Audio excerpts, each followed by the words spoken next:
podcast Conversas de Valor é um oferecimento de Target Data Experience. Há 20 anos transformando dados em valor. Grupo Risotolândia, levando alimentação de qualidade para mais de 550 mil brasileiros todos os dias. Conversas de Valor. Bem-vinda, bem-vindo. Esse é o episódio 22, um episódio muito interessante. Nós vamos falar de dinheiro com duas pessoas extremamente capacitadas, super entendidas nesse assunto e que generosamente estão aqui para conversar conosco. Jordana, bem-vinda. Mais um episódio nosso aqui. Exatamente, Rudy. Obrigada.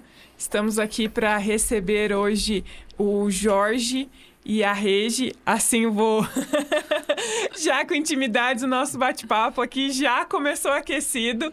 E apesar de a gente estar tão cansado, né, de tantas formas a gente ouvir e falar de dinheiro, ele é um principal, porque, né, ele é que nos proporciona, e eu acredito que a gente precisa ressignificar muita crença limitante em relação ao dinheiro, né? Então eu queria que você, Jorge, e depois Regi, se apresentasse um pouquinho pra gente. Muito bem. Obrigado, Rudy, pelo convite, Jordana. Satisfação. Nós temos paixão por falar de dinheiro, falar sobre o mercado financeiro, porque a gente vive isso. Eu comecei a trabalhar no mercado financeiro em 93, um ano antes da implantação do Plano Real. O Plano Real foi implantado no dia 1º de julho de 94, e eu, com 19 anos, já estava lá nos bastidores do mercado financeiro, acompanhando a implantação de uma moeda. Já estava no mercado de trabalho em 86, quando veio o plano cruzado do Sarney, congelamento de preço, eu já estava vivenciando aquilo. Mas começar o Plano Real nos bastidores do mercado financeiro foi muito bacana, uma experiência fantástica. Então, completo 32 anos de mercado financeiro esse ano, 41 anos de trabalho, comecei a trabalhar aos 10 anos, em 84. E fui professor da FAI durante 18 anos de mercado financeiro, graduação e pós-graduação. Então, eu vivo isso. Então, convivo diariamente com empresas, com pessoas em busca de soluções para os seus problemas financeiros. E é isso que a gente vai refletir hoje. O que dá para falar de dinheiro 30 anos depois da implantação do Plano Real no Brasil? E ainda tenho que aprender, Jorge? Não. Você precisa desaprender muito do que você aprendeu. Então, é o que a gente costuma dizer. Em relação a dinheiro, a gente não tem que aprender. Tem que desaprender, muitas vezes, o que foi colocado na nossa cabeça dentro de casa.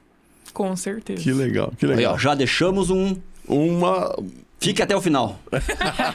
Isso é verdade. É isso mesmo. Bom, muito obrigada também pelo convite. Uma satisfação estar aqui com meu sócio, amigo de anos, o Jorge. A gente se conhece há 20 anos. E enquanto o Jorge estava lá na implantação do Plano Real dentro do sistema financeiro, eu era a pessoa que usava o sistema financeiro.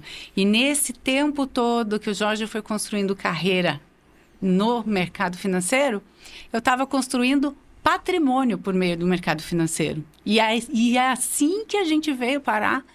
Hoje, como sócios, eu era investidora, comecei a investir muito cedo, em 98, um plano de família mesmo, de construir a nossa independência, a nossa liberdade financeira. E com isso fui me apaixonando cada vez mais pelo mercado. Eu fiz carreira com gestão, gestão de clínicas, consultoria, pós-graduada em marketing, até que chegou uma hora que o bichinho do mercado financeiro me picou de um jeito que eu falei: quero ajudar outras pessoas a construírem o que eu construí para minha vida. Que bacana. Você percebe assim, Regi, que a educação financeira é alguma coisa que é um gap nas famílias? Isso é um assunto, é um tabu, é um medo, é um... Falar de dinheiro é tabu. Uhum. Falar de dinheiro pode sim gerar ansiedade, gerar transtornos nas pessoas. Não é algo que ainda o brasileiro... ele se vê muito livre para falar. Por exemplo, ninguém fala quanto ganha, ou não fala quanto vou gastar em tal coisa. A gente não traz isso para a mesa. E ainda que é compreensível que a gente não traga o que a gente tem, o que a gente ganha para a sociedade. Mas dentro de casa, a gente vê muitas famílias podando esses assuntos e até, às vezes, não trazendo os filhos para essas conversas. A gente não vê as famílias planejando: vamos fazer uma viagem, filhos? Vamos, então vamos sentar aqui. Vamos ver quanto custa essa viagem. Como a gente vai programar, o que o papai e a mamãe vai fazer para a gente poder ir para a Disney. Como é que é esse planejamento? Não se compartilha isso muito. E isso acaba causando um gap educacional, sim, onde as pessoas começam a ganhar dinheiro, não sabem o que fazer com esse dinheiro, não olham o valor do dinheiro ao longo do tempo para pensar em planejamento até mesmo de aposentadoria, que é uma especialidade minha, nossa, que a gente gosta muito de falar. Eu também sou professora na PUC, dou aula de investimentos internacionais, renda fixa, e falo muito. A pessoa, quando inicia sua carreira aos 20, 24 anos, ela já tem que estar pensando que ela vai chegar aos 60, aos 65. Uhum. E como ela vai chegar nessa idade, financeiramente falando? Não é aos 60 que você tem que começar a pensar nisso. É antes. Porque o tempo, ele faz toda a diferença quando a gente lida com dinheiro e quando a gente lida com investimentos. A fórmula dos juros compostos, lá o T, ele é um expoente. Então, é um fator que faz com que o seu dinheiro multiplique muito quando você tem mais tempo investindo. Compliquei muito? Refletiu. Não, aqui pensativo, hein? Não, eu tô pensativo porque eu fiz 65 recentemente, né? E eu não comecei a pensar nisso aos 24. Eu tava aqui você falando e eu pensando, né? Por que é que eu não comecei antes, né? Exatamente. Então, acho que sempre há tempo, mas... Ninguém pode voltar atrás e fazer um novo começo, mas podemos começar hoje, a partir do episódio 22, e fazer um novo fim. Isso, que maravilha. Não sei de quem que é essa frase, mas... Não sei de quem é também, mas é muito interessante, né? Mas é importante isso, entender que sempre é tempo. Ou seja, sempre é tempo. Não é que passou o tempo e não dá mais, quer dizer... Demora um pouquinho mais, é mais dolorido, mas... O que tem que fazer é encarar e ajustar. O que eu posso fazer daqui pra frente? E uma outra coisa, você falando da viagem com os filhos, né? Eu, sinceramente, nunca me... Você fez, Jordana? Você tem filhos pequenos? Não, esse planejamento não. O que me remeteu exatamente, hoje a gente já tem combinados, assim, por exemplo, o meu mais velho já troca a festa de aniversário, porque ele sabe que custa por viagem. Então, e ele tem escolhido destinos, assim, né? O ano passado nós fomos no Beto Carreiro, ele fazendo essa troca.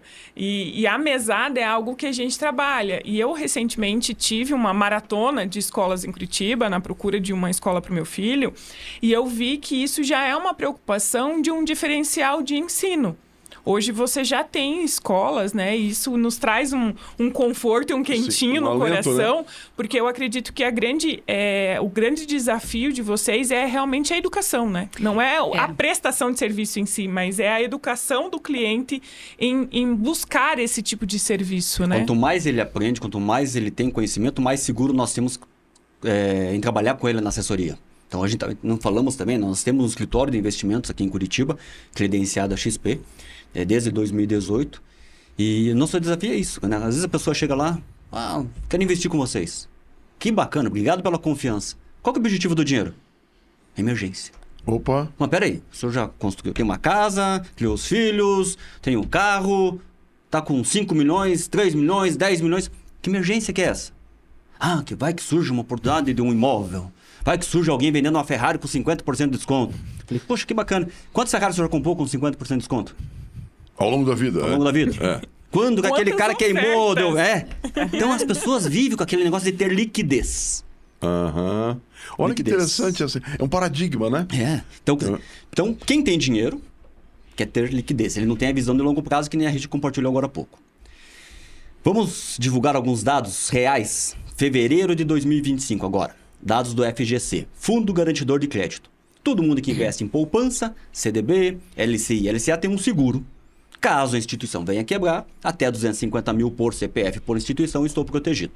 Então ele solta um censo dessas pessoas que investem em poupança, CDB, LCI e LCA. São os principais produtos do mercado, mais conservadores, não tem volatilidade, tá ali. Hoje, nós temos, dados de fevereiro, último censo divulgado, 5 trilhões de reais. 5 tri. O brasileiro tem dinheiro.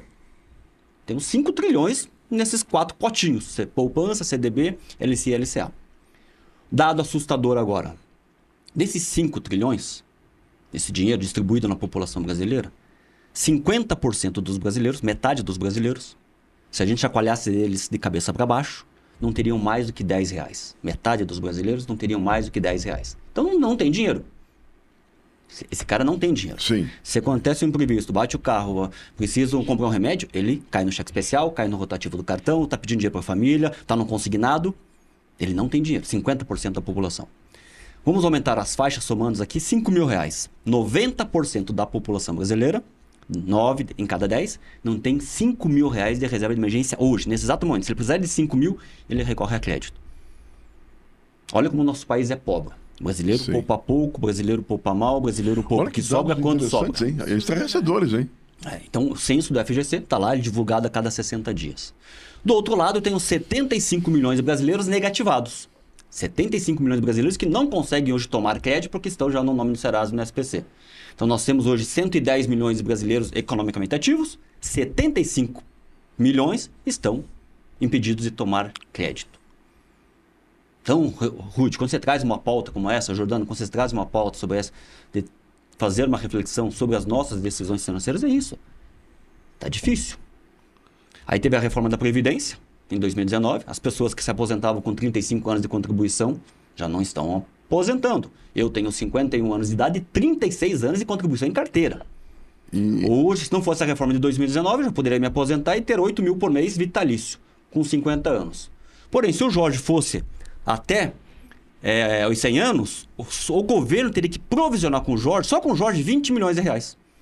Mas o Jorge não contribui isso para o INSS. A conta não fecha. A conta não fecha. Aí, esse final de semana, tivemos um encontro lá em Nova York com os principais banqueiros, lideranças políticas. E o presidente do Bradesco, Trabuco, está na revista Veja da semana, levantou a bandeira. Precisamos urgentemente de uma outra reforma. Se o Jorge não tivesse preparado e dependente da previdência pública, o Jorge não ia se aposentar. Então, nessa projeção de que, em relação aos indicadores de poupança, planejamento de aposentadoria também é algo que não existe. É inexistente. Inexistente. É inexistente. Então... E tem outros estudos que dizem que... vamos problema, hein? Problema. E o INSS tem um teto, né? Sim. O teto do INSS hoje é cerca de 8 mil, arredondando. Um pouco mais de 1.300 pessoas recebem o teto do INSS no Brasil. Um pouco mais de? 1.300 pessoas. 1.300? Aham. 1.000? Aham. Numa população de 200 milhões de habitantes. E 28 milhões de aposentados. 28 milhões de aposentados do INSS. Uhum. Então, se a gente traz para aquela população que trabalhou a vida inteira e conseguiu viver um padrão de vida de 8 mil reais abaixo, vamos supor que ela ganhou sempre o teto, vai se aposentar no teto. Se essa pessoa conseguir se aposentar por INSS, concordo que, pelo menos no começo, ela não vai mexer no padrão de vida dela. Ela está coberta com o INSS. No início, né? No início, sim. Porque depois a gente sabe que não reajusta na mesma proporção que a inflação, por exemplo. Mas vamos pegar a população que hoje, já na fase ativa, já vive com mais dinheiro. Para ter o padrão, para sustentar o seu padrão de vida. Uma família que vive com 15, 20, 25 mil reais. Padrão classe B, classe A. A gente tem várias faixas de renda no Brasil, né? E a gente sabe que a maior parte da população, ela está numa faixa intermediária ali. Aliás, a maior parte não está na faixa, está na base da pirâmide. Mas se a gente tem uma família que vive com 20 mil reais... E o pai é um provedor, ou a mãe é a provedora, ela vai se aposentar com 8. Como é que ela vai sustentar esse padrão de vida se falta 10, se falta 5 mil por mês? Sim. Essa diferença no padrão de vida, ela precisa ser construída por meio de investimentos que a pessoa pode fazer um planejamento. Eu não preciso me livrar do INSS e nem dá, porque se você é assalariado, você tem um desconto compulsório. Se você é empresário e faz o Prolabore, você tem que pagar o INSS, a gente sabe que não é uma opção. Ele está ali. Mas o que você tem que construir para ter uma renda, além do INSS, que vai sustentar o seu padrão de vida durante a vida? E tem um dado aqui. Hoje... é dado do IBGE, censo de 2023, se eu não me engano, não sei se foi 23 que tem um censo, do último censo. Quem está fazendo 50 anos hoje no Brasil já tem uma sobrevida de mais 42 anos. Olha que boa notícia. Boa notícia, né, Boa professor? notícia. É ótima. Porém... Quase dobra. quase dobra. Quase dobra. Sim. Acabou de sair uma série na Globo News chamada Tempo Rei, que é o nome da música que eu não lembro quem é essa música. Gilberto Gil, não é? Tempo Rei? Tempo Rei, ó, Tempo Rei. Essa Acho que mesmo. aham. Essa série chama Tempo Rei. Ela tá só trazendo brasileiros centenários, que tem Uau. mais de 100 anos, 105. E tem bastante. E já tem muitos. Então, nós aqui somos candidatos a chegar aos 100 anos. Com que renda? Nós vamos, sim, trabalhar muito. Mas será que com 80 anos a gente vai estar aqui gravando podcast? Eu quero. Sim, Mas será sim, que a gente vai estar? Sim. Então, eu tenho visto um fenômeno, porque em sala de aula eu encontro muita gente que é jovem em áreas de tecnologia, por exemplo. O camarada é PJ e recebe um belo de um salário, né? Aos 20 anos, 25 anos de idade, ele tem um padrão elevadíssimo, né? Sim. Olhando para esse lado que você falou agora, quer dizer, essa falta de planejamento lá adiante, ela vai gerar um problema, né? Para essa Sim. pessoa, né? Bem grande. Interessante essa Hoje as reflexão. pessoas empobrecem e a gente tem dos aposentados brasileiros só 1% que é autossuficiente em renda. 1% dos aposentados brasileiros hoje são autossuficientes em renda. O restante, 88% está vivendo do INSS. Ou seja, há um empobrecimento, sim, uma redução de padrão de vida, ou está sendo ajudado por filhos, família, por amigos. Esse 1% é aquele que se programou.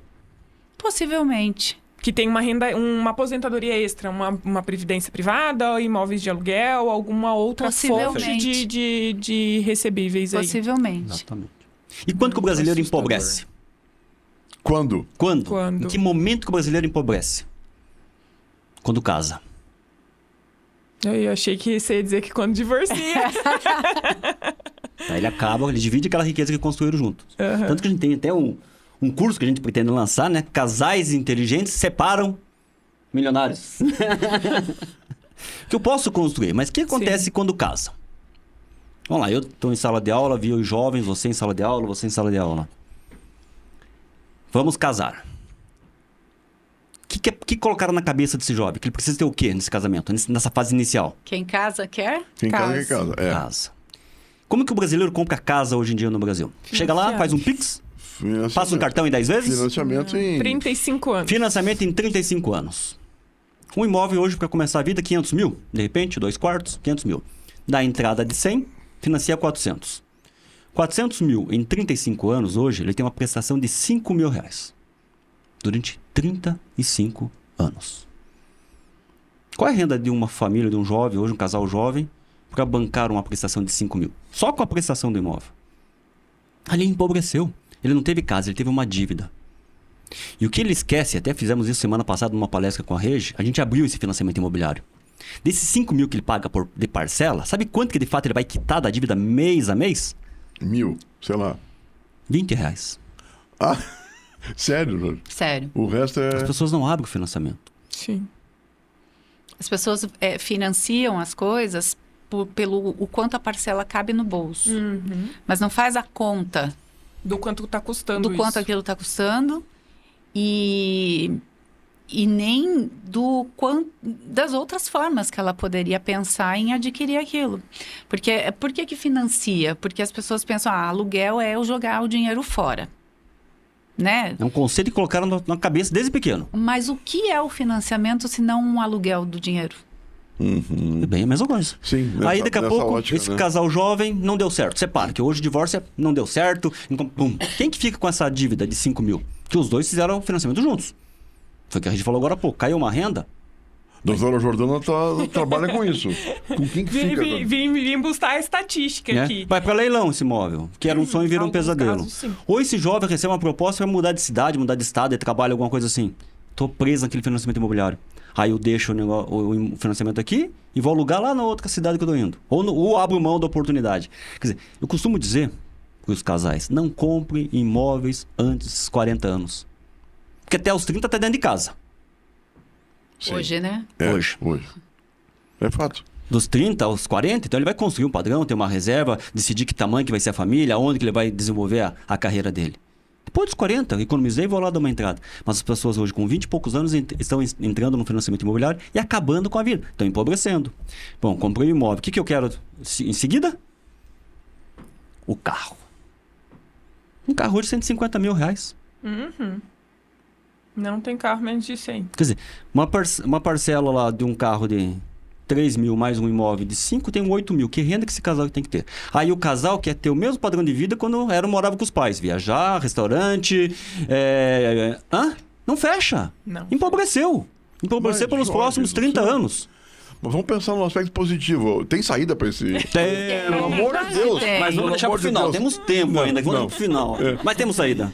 O que é a saída? É planejar? É entender o número? É entender e pensar em dinheiro, Rudy, é tomar decisões.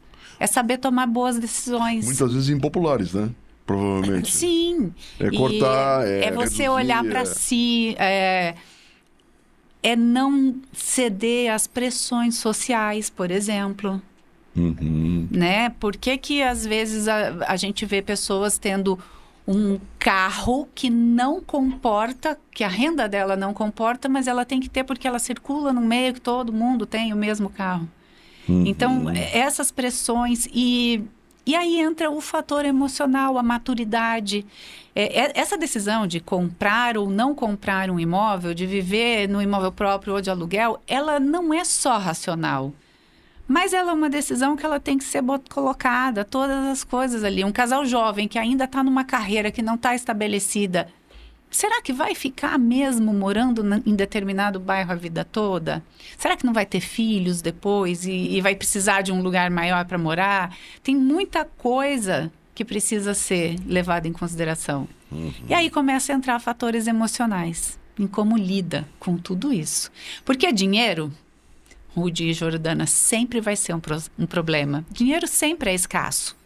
O que vai mudar é se a decisão é de comprar um carro ou um iate. Eu vou comprar um avião ou um helicóptero. O tamanho do problema ele até pode mudar, mas o fato é que escassez de dinheiro todo mundo tem. Concorda? Quantas pessoas no mundo será que realmente falando assim, eu não preciso me preocupar, meu dinheiro é infinito? Quando grandes dinheiro trazem grandes decisões. Grandes problemas. Grandes problemas. Então, desafios, o fato é que se você souber lidar com pouco dinheiro, quando você estiver ganhando muito dinheiro, são ativadas os mesmos mecanismos de decisões no seu cérebro. A mesma coisa. Se você souber administrar pouco, você vai saber administrar muito. Se você não souber administrar pouco e colocar para você uma verdade assim, é porque eu ganho pouco, nunca vai ser suficiente. Aí ele culpa o Estado, culpa o patrão, culpa os pais que não deram uma boa faculdade. Todo mundo é culpado menos ele. Não assume a responsabilidade. E o que os pais estão fazendo hoje, dentro dessa linha do casamento, muitas vezes? Meu filhinho, você vai casar? Papai vai te dar aqui o imóvel. Aí deu para um filho, deu para o segundo, terceiro. O dinheiro que ele acumulou a vida inteira, ele acaba em pouco tempo para querer ajudar os filhos. A gente vê direto. E a gente fala, se você doar o dinheiro para o teu filho para comprar um imóvel, você vai empobrecer e ele não vai te sustentar. Então, Rudy, quando você fala assim, é impopular, a gente costuma dizer o que o cliente precisa ouvir, não o que ele quer ouvir. Bacana isso aí. Né? O nosso trabalho é Faz isso. parte da consultoria, isso. Isso é montar um planejamento. Vai ter filhos? Que bacana, vamos começar a juntar o dinheiro da faculdade. Mas como assim? Não, você está com 6 meses? Sim, é a partir de agora. Daqui 18, 20 anos, fui lá, tá aqui o meu filho, passa dinheiro da faculdade de medicina. Opa, passei na pública, devolve o dinheiro da medicina. Então, você tem essa liberdade, mas está preparado. Então, não é prazeroso falar disso, nem fazer isso. Por quê? Normalmente a coluna de despesa é muito maior do que a coluna de receita. O meu desanimo, nossa, estou ganhando pouco. Ixi. Porque às vezes estou vivendo um padrão fora do que minha renda comporta. Então, essa conversa, é isso que a gente precisa hoje trazer. O objetivo desse podcast é justamente fazer essa reflexão. Então, nós estamos poupando pouco, não estou vivendo mais, que nem a Regi trouxe esses dados aqui, vou precisar de mais renda. No passado, o imóvel era financiado em 15 anos. Porque o cara financiava o imóvel aos 30, até os 45, se aposentava aos 49, já tinha quitado o imóvel e estava aposentado. Hoje não. Esse cara vai se aposentar com 70, daqui a algum tempo, ainda vai viver mais 30 Tem depois. mais 10 de dívida ainda, porque vai ter 80 Quer dizer, financiamento. então as pessoas estão se programando ainda, mas meus pais não guardaram dinheiro, mas também morreram cedo. Mas você vai viver muito mais. Sim. Essa questão, a gente tem um fator aqui, eu gosto muito desse termo, que a gente tinha no passado um negócio chamado pacto intergeracional. Meu pai tem 9 ou 10 irmãos. Eu nem lembro quantos tios eu tenho de tanto que são. Sim. Mas o que acontecia? 9 ou 10 irmãos, se juntassem para sustentar os pais, concorda que cada um contribuía com um pouquinho e sustentava bem? Muito Sim, bem. Sim. Os casais hoje Enxugaram as famílias, quer dizer... não estão tendo filhos ou estão tendo 1, 2 filhos. Acho que a média é 1,5 filho Sim. por casal, se for E pegar. um pet, Esse pacto geracional acabou. Quem é que vai pagar essa conta lá na frente? Eu tenho 2 filhos. Talvez eles, se precisasse, iam ter que se virar para me sustentar e sustentar os filhos deles. Só que eu tenho, por exemplo, uma filha que talvez ela não vá ter filhos. Não sei, é um negócio que ela não pensa. Se ela não tiver filho, quando eu não estiver aqui, eu pretendo deixar uma herança, mas ok, não vou deixar herança. Quem é que vai manter ela se ela não tiver filhos? Que reflexão interessante, hein? Olha, eu não sei você aí, espectador, o que você está sentindo nessa primeiros 25 minutos. Eu tô todo enminhocado aqui. Vamos mudar para o mundo corporativo. Vem cá.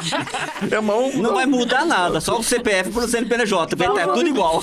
Eu conta. acho que piora. Na Deus nossa Deus. cultura, eu Gente acho do que piora céu. um pouco. Não, porque eu comecei a pensar numa série de coisas que eu tô passando. Exato. Não sei porque que fui convidar você. Mas os nossos clientes falam isso. Ontem o professor Woody fez 65, por isso que ele tá pensativo, claro. né? Meu Deus do céu. Mas a Jordana fez a abertura falando da liberdade do dinheiro. E o dinheiro dá essa liberdade, ele proporciona essa liberdade, né? Até para você tomar uma decisão de emprego, muitas vezes. Eu fiz carreira em banco, nem comentei agora há pouco aqui, e um dia a XP me ligou, olha, achamos teu currículo aqui no LinkedIn, queremos que você venha empreender com a XP. Falei, pô, que bacana, qual que é o meu salário? Não tem salário. Quero que você saia do banco, peça conta, alugue uma sala, compre mesa, cadeira, e se você levar algum cliente, a gente paga uma comissão. E aí? Se o Jorge fosse refém do financiamento imobiliário, do carro, a mulher estava grávida, filho Como pequeno, é que dá quando esse que o Jorge passo, ia pedir a conta? Não ia.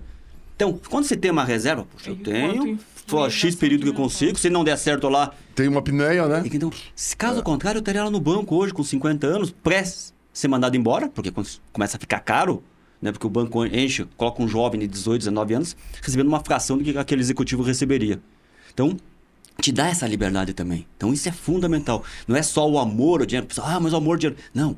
Eu preciso ter o dinheiro que me proporcionar essa segurança. Não é você servindo ao dinheiro, mas colocando o dinheiro para te servir, para Pois é, essa trabalhar que é a para você. mágica, né? A mágica tá aí. E essa reflexão é muito comportamental, professor. Quando a gente vê, tanto que existem profissionais que ficaram o tempo inteiro no mercado financeiro, mas não tem essa mentalidade. Não tem essa reserva que o Jorge tinha. Isso é comportamental. Então E o quanto isso muito reflete profundo isso na sociedade. Na saúde mental, né? Reflete. Porque você ficar refém de uma situação dessa, e exatamente nessa sua fala, vem muito numa maioria da população que eu dependo do meu emprego e não sirvo ao meu emprego, né? Eu estou infeliz fazendo aquilo, mas eu não posso fazer outra coisa. Por isso que eles sonham com a aposentadoria. Que o dia que eu vou largar esse trabalho que eu odeio, eu vou ficar sem fazer nada. Por isso que fala da aposentadoria. Quem é empreendedor, não. Ele faz por paixão, não está preocupado com a aposentadoria. Está preocupado com a independência financeira dele. Ó, são hoje aqui 2 horas da tarde, a região, a empresa está acontecendo. Nós estamos aqui fazendo um podcast. Se eu fosse assalariado, quando que eu estaria aqui? Nunca. Então, essa liberdade que não tem preço. Mas o problema é que isso foi construído ao longo de anos. O jovem hoje chega com os 19, sai da faculdade, ele já quer... Depende. Tem muito jovem hoje indo para o mundo digital, trabalhando com a tecnologia, que tem home office, trabalha de casa, tem uma liberdade muito grande, está construindo um bom patrimônio. Mas isso é uma pequena parcela da É população. uma pequena parcela, né? Então, tem um caminho longo aí da educação, né? E aí eu acho que vocês têm sido missionários nesse aspecto, com palestras em instituições, faculdades, Sim. universidades, né? Sim. Pô, parabéns por isso, viu? Porque é um alerta que vocês fazem que é muito importante, né? E é um serviço isso, né? Sim. Bom, aí, mas eu fico com a pergunta, você tem hoje um escritório de assessoria de investimento, né? Isso. Isso. Você atende pessoa jurídica, pessoa física Isso, ou os só dois. jurídica? Os dois. PF e PJ. PFPJ. Tá, e como é que é, assim, a divisão de... Tem mais pessoa física ou mais PJ? Mas pessoa física, porque o buscam DNA isso? da XP foi sempre pessoa física. Ela começou agora, tem 3 anos, com a pessoa jurídica. Aham. Que era uma corretora, hoje ela tem um banco, então ela foi ampliando o leque de serviços. Hoje nós temos todas as soluções financeiras, todas. Investimento, financiamento, seguro, consórcio, atendimento no exterior. Nós temos a sede lá em Miami também, em Nova York. Então eu consigo atender hoje o cliente no Brasil e no mundo com todas as soluções financeiras. Então hoje a gente consegue mapear e de fato entender o momento de vida, tanto da pessoa como da empresa. E quando fala em soluções financeiras, mas é tudo com uma questão no centro. É investimento no centro. É você cuidar do seu patrimônio e acumular e multiplicar seu patrimônio é o coração disso tudo. Tanto para a pessoa física quanto para a pessoa jurídica. Para a pessoa jurídica, esse olhar ele vem muito começando a partir da gestão de caixa. Como é que uma empresa faz a gestão do seu caixa? Porque tem empresas, por exemplo, que o caixa está lá, às vezes fica dinheiro parado, 10, 15 dias com uma gestão muito passiva e que aquilo podia estar, de alguma forma, gerando receita, gerando renda, Claro. por menor que seja, mas quando a gente pensa em dinheiro, eu sempre falo que a gente tem que pensar multiplicando. Mas vocês encontram isso ainda? Empresa com caixa, com dinheiro parado no caixa? Sério? Só o FGC, Sério, que eu professor. falei agora, tem 300 Sério. bi. Temos 300 bi parado em caixa hoje. 300 bi. Quando a gente tem no Brasil as grandes corporações. Sim. Essas têm uma gestão profissional, né? São as empresas que fazem a lição de casa, muitas de capital aberto, já estão no mercado de capitais, já têm acesso a produtos Tem e serviços, tem governança, Aham. tudo diferente. Só que essa tem uma pirâmide, acho que a gente está falando do quê? 1 ou 2% das empresas do Brasil. Nós temos um núcleo de pequenas e médias empresas que ainda precisam profissionalizar demais essa questão. Professor Rude, nós temos gerentes financeiros que não sabem o que é um CDB. Dentro das empresas. Dentro das empresas, cuidando dos caixas das empresas. Atenção, você empresário Repete. aí. Repete. Amanhã, chegando na empresa, pergunta pro seu gerente financeiro o que é um CDB. Se ele demorar a responder, você já sabe. Fala com o Jorge e com a Regi. É Gostei. uma verdade isso. Gente, mas que loucura. E aí é quando a gente está trazendo naquelas empresas, nós temos os MEIs, a microempresa, mas quando entra na PME, tem que profissionalizar muito ainda essa gestão financeira dentro do mercado financeiro. Porque vai além de deixar o dinheiro numa aplicação automática. É claro que traz uma complexidade. O trabalho talvez fique Claro, um pouco mais sim. difícil, As mas é uma competências são complexidade saudável para a empresa.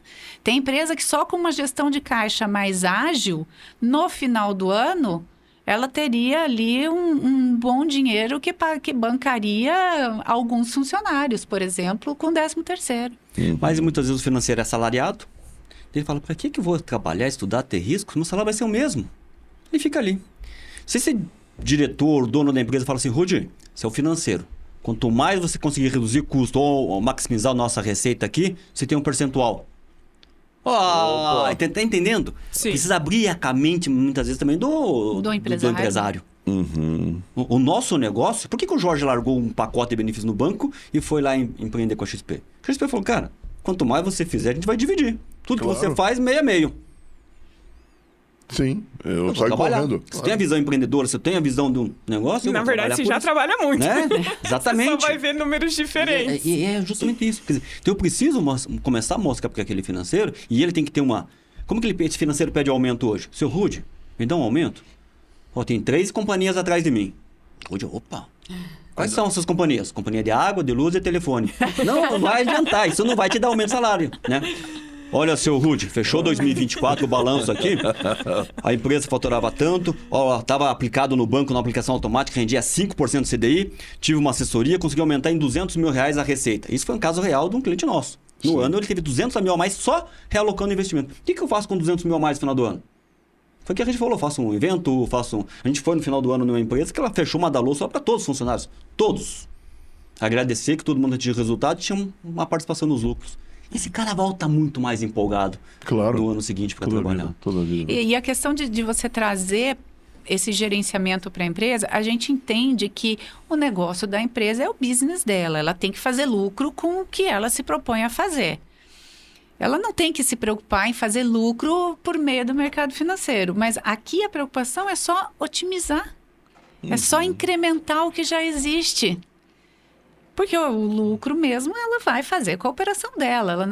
É isso. Mas é possível, só por meio de uma gestão de caixa mais eficiente, desafogar uma empresa às vezes. Então, em relação à empresa, o serviço que vocês fazem, a empresa, ela contrata o serviço de vocês, ela investe com vocês. Ela abre uma conta. E vocês passam a fazer o suporte, ou seja, olhando para os indicadores e orientando, ou seja... Ajudando nos investimentos, na gestão de caixa, reservas de curto, médio e longo prazo. São reuniões ou são relatórios que vocês mandam ou são as duas coisas? As duas coisas. É um acompanhamento mensal. Mensal. E aí vem os produtos, né? Seria uma cogestão, vamos dizer assim? Na grosso modo, é isso? Paralelo, tá ali junto mesmo. Olha que interessante. Ajudando na decisão, câmbio. Professor Rude, câmbio. Hoje, se uma empresa precisa fechar câmbio, ela fazer a solicitação, fazer a cotação, aprovar e fazer o envio. Tudo isso pode acontecer em menos de 5 minutos. De uma maneira muito ágil e muito eficiente. Muito rápido. Que bacana, que bacana. Jordana, me conta tudo. Eu estou aqui paralisada. Acho que eu estou em estado de choque, né? Aqui, que realmente é muita reflexão, né? E eu, quando entrei nesse barco para fazer essa parceria com o Rude, foi exatamente em ter acesso a essas conversas nesse patamar de valor que o meu ambiente, né? Porque como eu moro em Curitiba há 20 anos e vim fazer faculdade. Então, as minhas mesas são os meus amigos de faculdade e os meus clientes que acabam virando amigos também. Então, isso de uma forma limita muito essa expansão. E uma das propostas que me veio, né, de fazer essa expansão de mesas de almoço, de papo de qualidade, exatamente veio isso. E desde dessa intenção que a gente já faz a lição de casa ali um pouco, né, de estudar e de ensinar os nossos filhos, para que... o que eu costumo dizer muito nas rodas de conversa é que, assim, a minha geração ela já não tem mais medo de passar fome. Né? A sua geração já teve medo de passar fome, já foi uma realidade. A geração dos meus pais, eles tiveram medo de faltar arroz e feijão dentro de casa. A minha, ela já não tem. Eu tinha essa certeza. Eu posso ter dificuldades, mas eu não vou passar fome, porque eu não tenho medo de trabalho. Também tem esse aspecto dentro da minha qualidade. Mas, assim, as minhas preocupações e as preocupações, talvez, da minha geração, é muito isso. Tipo, eu vou comprar um carro ou um iate?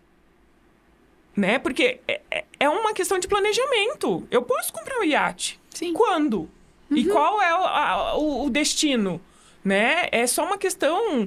Porque, afinal de contas, algumas crenças e alguns obstáculos a minha geração já superou. Mas a gente ainda pensa muito a curto prazo, né? Eu acho que o grande problema é o curto prazo.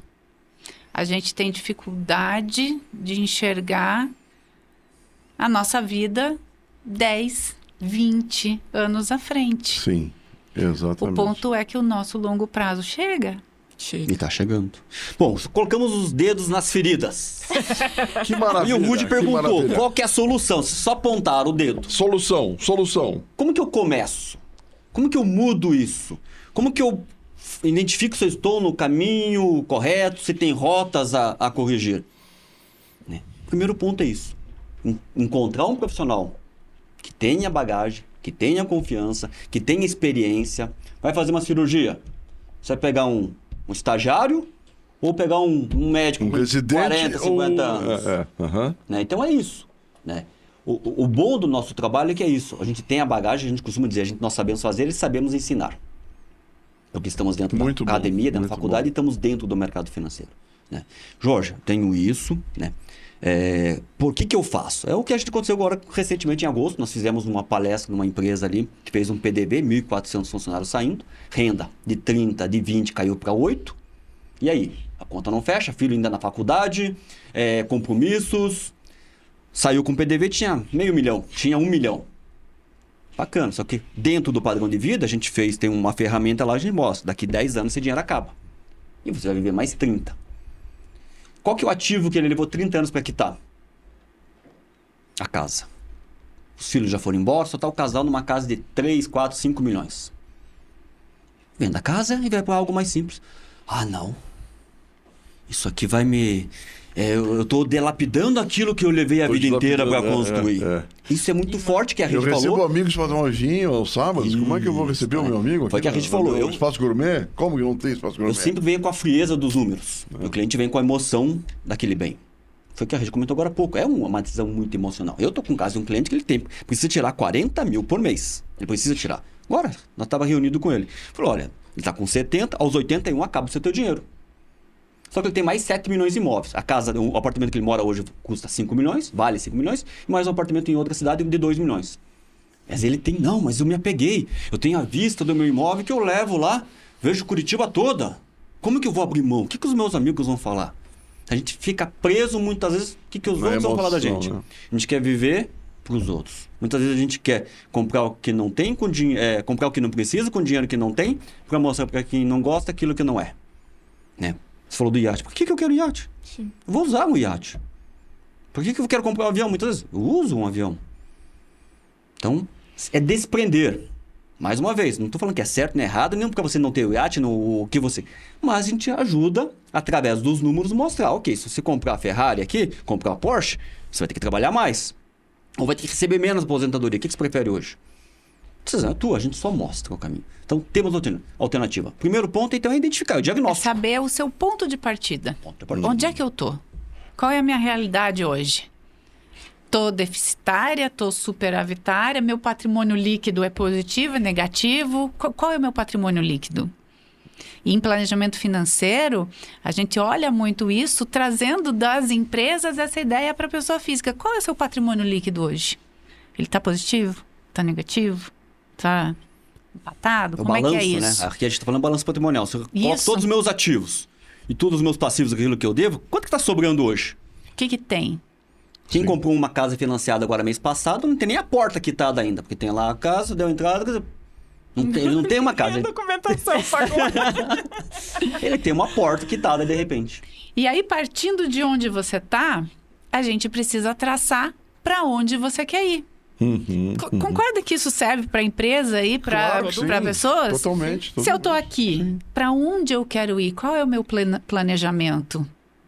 Onde é que eu quero chegar? Ah, eu tenho 40 anos, quero me aposentar aos 60 com uma renda de 20 mil por mês. Ok. O que você precisa fazer para construir isso aí? O objetivo máximo está lá. 20 anos, a aposentadoria aos 60. E aí a gente tem que escalonar. Então, o que vai ser para o ano que vem? E para o outro? Ah, no meio do outro tem uma casa que eu quero dar de presente para o meu filho. Ótimo, vamos colocar isso na conta. O que vai impactar no teu plano lá na frente se você presentear seu filho com um imóvel? E aí a gente vai, por meio de uma ferramenta, a gente consegue ir trazendo visualmente para onde o dinheiro vai. Muito bacana, muito bacana. E a parte melhor agora, Ruth, Jordana. Esse diagnóstico inicial, para quem assistiu o podcast, Porque comentar lá, Ai, eu meu quero, Deus. vai ser de graça. Esse diagnóstico Olha agora, só, de graça. Vai estar lá o LinkedIn de vocês. Vai tá lá o Instagram, telefone. Quem comentar lá, curte e falar, eu quero. Olha, isso não estava combinado, porque o que o Jorge está lá? Olha, esse podcast vai explodir. É por isso que eu Nós sou vamos impulsionar esse É por isso episódio. que eu sou sócia do Jorge. Hein? Ele trabalha bem por mim essa parte. É por isso que eu sou sócia Que dele. maravilha, que maravilha. Quem não gostaria que esse algo personalizado assim? Sim, Sem é dúvida. evidente. Não. Eu até ia perguntar como é que funciona o start disso. Né? A minha pergunta Primeiro era a questão diagnóstico. do mínimo. Existe um mínimo hoje que vocês trabalham de investimento ou vocês fazem, por exemplo, vamos trabalhar num planejamento de ter um investimento mensal ali de 500 mil, sei lá. Vamos lá. Em 2016, 2015, eu estava no banco trabalhando. Para ter acesso a bons produtos, você tinha que ter acima de 5 milhões e estar num private de algum banco. Sim. Hoje, 10 anos depois, a XP democratizou esse mercado. Hoje, quem começa com R$10 ou quem começa com 1 milhão tem a mesma taxa, o mesmo produto, a mesma rentabilidade. O mercado está democrático. Que legal. Então, lá no escritório, a gente atende todo mundo. Então, Jorge, o cara tem abaixo de 100 mil, eu tenho um grupo que vai atender ele. Ele tem acima de 1 milhão, eu tenho um grupo que vai atender ele. Eu tenho 10 milhões, eu tenho um grupo que vai atender ele. Então, é segmentado. Isso. Eu atendo todo mundo. Que esse é o problema, Jordana, você pegou no ponto. As pessoas olham a nossa conversa, assistem nossas palestras Sim. e falam assim, nossa, que Nossa, lindo. não é que eu não Regi, tenho, Jorge, não é pra mim. o dia que eu tiver muito dinheiro, eu vou lá investir com vocês. O dia Puxa, que- que bacana, né? Que dia que vai ser esse? O dia que eu ganhar na Mega Sena. Aham. O dia que eu ganhar na loteria, o dia que eu receber uma herança. Sim. É muito vago. Então é melhor começar hoje com R$10, com R$30. Lembrando, quem começa com R$30 hoje, durante 12 meses, chega ao final do ano, vai ter 360 em 12 meses. O que eu falei agora há pouco? Metade da população brasileira não tem R$10. Olha como que você já mudou o teu patamar Já em mudou, relação né? ao cenário nacional. Então todo mundo, isso aqui é para todo mundo. O que desanima é, puxa, mas só R$30? Mas coloca R$30 todos os meses ao longo de 10, 15, 20, 30 anos. Aí você tocou num ponto que... Coloca nos 42 anos. Sim, e aí é importante falar também, porque nesse mundo hiperconectado que a gente vive, o que aparece na internet são as cifras, né? Os milhões. Mas aí às vezes alguém está nos ouvindo e fala assim, poxa, mas eu ganho 5 mil por mês. Eu ganho 5 mil, gasto 4. Não, Sobra gasta 1.000. 6. Essa pessoa... Não, mas essa pessoa que sobra 1.000, ela tá rica, Sim. porque ela já tá superavitária. Mas ela não precisa, talvez, dentro da realidade dela, falar assim, eu nunca vou ter 1 milhão, não vou guardar esses 1.000. Se ela juntar dinheiro suficiente para ela ter uma renda depois de 1.000, 2.000 reais por mês, ela não está complementando Sim, tá a aposentadoria claro. dela, que vai ser dentro do INSS Sim. depois. Pergunte para qualquer aposentado hoje que ganha, a média das aposentadorias é 2 salários. R$4.000. R$4.000. O aposentado ganha lá seus 2, Se completar com 2 de 4 mil reais. 50%. Sim. Se complementar com mais R$1.000 que seja, 25% a mais. 25% a mais de renda. R$500 a mais. Então, esse pensamento de, assim, olhar os milhões e achar que aquilo não é para você, tá errado também. É juntar aquilo que é possível dentro das suas possibilidades, dentro do seu padrão. E as pessoas olham pra gente que, mas é fácil pra vocês, tiveram um berço de ouro. Não. Semana a gente foi lá no instituto de crianças, quando eu trabalho com crianças, a gente contou a nossa história. E eu, como vendendo picolé ali em Pinhais, aos 10 anos de idade. A Regi, com 17 anos, saindo de uma cidade pequena do interior do Paraná para vir construir Vim a pra vida estudar aqui. também Contou aqui. que ela almoçava paçoca para guardar o dinheiro para janta. Quer dizer, tem uma construção. A gente pode até voltar, de repente, em outro episódio, contar a nossa vida pessoal aqui, profissional. Há uma construção. Então, não culpe o passado, não culpe o governo, não culpe o teu patrão. Né? Que as pessoas acham o CLT só escravo. Não é. Abençoe a vida do teu patrão. Que esse cara tá acordando cedo, dormindo tarde para fazer a empresa funcionar e você pagar teu salário em dia. E não é fácil ser empresário. Não é fácil ser empresário. Né? Não tô passando pano aqui absolutamente. Não, Não é não fácil. é. Né? Não, eu não sei o que o Jorge falou, eu quero ter mais tempo, vou empreender. Eu pensei aqui, não falei na hora, eu falei tempo, vírgula, né? Porque quando você vai empreender, o que você perde é tempo de vida. Mas desde bem gerenciado, você tem qualidade. Sim, Hoje nós não mas somos não reféns é da da nossa forma empresa. como as pessoas pensam. É que leva um tempo de construção. Isso. Eu acredito que a gente tem que ter consciência que todo novo projeto, a hora técnica ele é menor. Isso. Né? Por exemplo, você é bancário, o banco te valoriza a sua área técnica, mas quando você começou, o que você vendia em não pagava a sua hora de trabalho lá. Então, você tem que ter essa consciência de que é um projeto e que a longo prazo ele vai passar dessa curva, né? Ele vai superar. Perfeito. E é engraçado porque desde de muito nova eu escutava um tio falar que o funcionário público, né? Enfim, eu sou filha de professora, então tenho essa ânsia da minha mãe em que eu fosse para essa área. Ele falava, o funcionário público ele vai aprender a viver com aquele salário e vai viver com aquele salário a vida toda. Ao passo que esse mindset, essa realidade dos altos e baixos do empresário, ele não te deixa nessa zona de conforto, ele não te deixa nessa possibilidade dessa estabilidade, né? Isso. Entanto que você também não vai ter limite de ganhos nessa construção, Perfeito. né? Perfeito. É a energia que você está disposto a colocar naquele negócio. E você falou da curva. Sim. Investimento no mercado financeiro é a mesma coisa. Hoje, de repente, eu tenho mais principal do que juros. Mas daqui a pouco inverte, eu tenho muito mais juros do que o principal. Sim. É lindo isso. É bonito de ver. Que bacana, que bacana. Mensagem final, Regi. Eu diria que não identifique onde você está, qual é o seu caminho, para onde você quer ir. Não olhe o tempo que falta, só comece hoje, repita esse processo por muitos anos, que no final dá certo. Passe a curva de arrebentação, que no final você não vai se arrepender. Organização financeira salva vidas. Passar arrebentação é mar azul, né? Oceano azul. Teoria do oceano azul. Exatamente. Jorge. Mensagem final é parabéns para vocês por trazer esse tema, levantar essa bandeira. Obrigado pelo convite, pela oportunidade. Se você entendeu o episódio, se não entendeu, volta no começo, assiste de novo, chama a família. Estamos à disposição. O Rudy vai deixar no nosso Instagram, telefone, os contatos ali. Primeiro contato é grátis. Né, essa análise. Escreveu eu quero, gostei embaixo nos comentários do podcast, compartilhou. O diagnóstico é grátis. E é pra todo mundo, Jordana. Né? Eu já vou agendando R$100, sem dúvida. R$1.000. Tem que escrever eu quero, tem que escrever eu quero. Já escreve, tem que escrever o quero. Para todo mundo. A gente costuma dizer, nós sabemos fazer, sabemos ensinar, colocamos isso em prática em nossas vidas. Então isso permitiu eu sair do banco, abrir uma empresa. Hoje a gente emprega. Se você não sabe, está perdido profissionalmente, saindo da faculdade ou aposentou, temos oportunidade de trabalho para você, formamos você como assessor de investimento. Precisamos, Rudy, de pessoas para desenvolver carreira no mercado financeiro. Você 50 a mais, você 40 a mais, temos oportunidade. Você que está saindo da faculdade, temos oportunidade. Estamos contratando, Rudy, Jordana.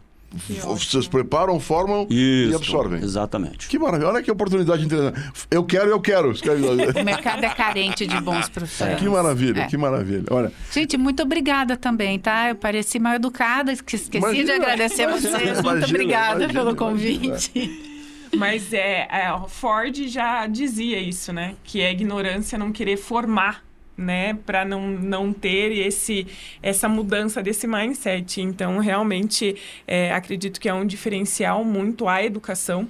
E nessa área de finanças, ainda mais porque a gente está falando de uma mudança de cultura. A gente está falando de mudanças que foram enraizadas e plantadas desde uma infância, né? Quebrar isso é difícil. Por isso que eu brinquei no início, né? Você não tem que aprender. Você tem muito mais que desaprender o que tu precisa até aqui. Voltamos lá no início, né? Que interessante, Com né? certeza. Que interessante. E eu vou dizer para vocês, eu aqui agradeço primeiro ao Rudy pela oportunidade de estar aqui nessa mesa hoje e a vocês, a todo essa troca de conhecimento que vocês nos possibilitaram, e com certeza vou agendar o meu horário lá para analisar com mais carinho para os números que nos fazem parte todos os dias, né? Sim. Que bom. Imagina, a Jordana, o mundo muda, tudo muda, e o podcast Conversa de Valor também muda, né? Mudou. E a partir do episódio passado, nós estamos compondo a mesa em dupla, né? Que bacana. Ela foi entrevistada no episódio 18, manifestou interesse em ter algo desse modelo, e a gente então resolveu dividir a bancada, né? E então temos convidados da minha parte, da parte dela, e a ideia é trocar e enriquecer ainda mais as pautas, né? Agregando valor. Essa que é a grande ideia, né? Então, Queria também agradecer a vocês dois pela generosidade. Nós nos conhecemos há um bom tempo do Grupo The Master, somos lá parceiros daquela confraria maravilhosa lá. Né, Autores do livro. Autores do livro Entre Donos e Dinossauros. Você fez o 1 também? O 1 não. Eu também o não sou. Eu não consegui fazer um, mas somos lá do livro 2 e tem sido muito gratificante de distribuir. Vocês lá escreveram um artigo maravilhoso, né? Que tem lá no livro também. O tema no livro, o capítulo do livro é isso aqui que a gente conversou hoje. Conversou aqui hoje. Que legal. É o que a gente conversou Vou ler um de hoje. vocês hoje, então. Leia. E o que a gente está fazendo aqui, o que a gente faz no livro, o que a gente faz no dia a dia, a gente está trabalhando por um Brasil mais próspero. E um Brasil educado, financeiramente falando, é um Brasil mais próspero. É uma sociedade mais robusta, é o que todos nós queremos. Então, parabéns por vocês abrirem esse espaço para a gente poder falar. E vamos fazer uma propaganda aqui, já que tem boa audiência o podcast. Se você gostou do conteúdo Sobre Dinheiro, nós também temos um podcast. Nós fizemos uma primeira temporada, chama-se Renda-se. Joga lá no YouTube, no Spotify. São episódios de 15 minutos, conhecimento de tudo que a gente abordou aqui sobre o mercado financeiro. Então, entra na nossa página também lá e dá uma curtida. Renda-se. Renda-se. Renda-se. De fato, de rentabilizar. Você hoje, renda-se. Hoje teve rendas aqui também, né? Muito obrigado. Rendendo presente e futuro. Que maravilha. Acho que a segunda temporada de vocês tem que ser consultoria ao vivo. Acho que daria Hoje a Regi me provocou para isso hoje, pra gente fazer simpósio, bate-papo. Que maravilha. Boa Que ideia. papo gostoso esse. Vai Legal. longe, vai longe. Olha, muito obrigado, viu? Obrigado mesmo. Juliana, obrigado pela parceria. Obrigada. Obrigado. Gente, viu? muito obrigada. Imagina. Obrigada. Até logo, Um pessoal. abraço, gente. Até mais. Que maravilha. O programa que você assistiu teve o apoio institucional da Target Data Experience e do Grupo Risotolândia.